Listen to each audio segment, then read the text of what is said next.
कोई न कोई चाहिए प्यार करने वाला, कोई न कोई चाहिए हम पे मरने वाला, दिलो जान लुटाएंगे हम तो उसी पल साथ में बिताएंगे, शाम सहर मेरे यार। 1992 সালের 25শে জুন এভাবেই রাজকীয় এন্ট্রি হয়েছিল বাদশার। বলিউড পেয়ে গেল তার রাজাকে, যিনি এভাবেই বহু বছর একচ্ছত্র আধিপত্য করেছেন ইন্ডাস্ট্রিতে। তিনি আসলেন, তিনি দেখলেন, তিনি জয় করলেন।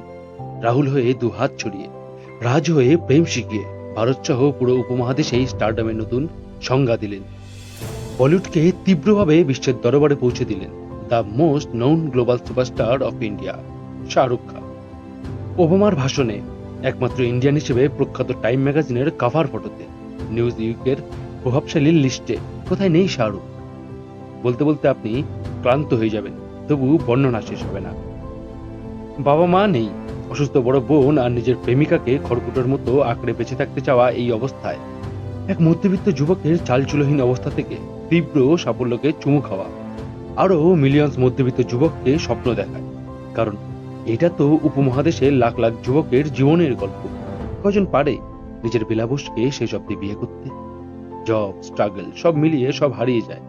তাই হয়তো আপনাকে এত আপন মনে হয়, এত আপন মনে করে প্রতিটি ঘরের মানুষ। আপনার স্টারডাম দেখেছি, আপনার তীব্র সাফল্য দেখেছি, আপনার মেগাস্টারিজম উপভোগ করেছি, আপনার পাগল পড়া ক্রেজ দেখেছি আর ক্রেজি হয়েছে। এত কিছু দেবার জন্য আপনাকে ধন্যবাদ স্যার। শাহরুখ খানের চলচ্চিত্রের 32 বছর পূর্তি হয়েছে, আর এই 32টা বছরে না জানি কত শত মধ্যবিত্ত পরিবারের ছেলের মনের জোর হয়ে থেকেছেন আপনি। হার না মেনে লড়াই করে যাওয়ার সাহস জুগিয়েছেন আপনি।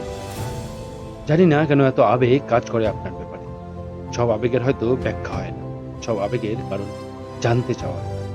ভালো থাকবেন, দেখা হচ্ছে পরের ভিডিওতে।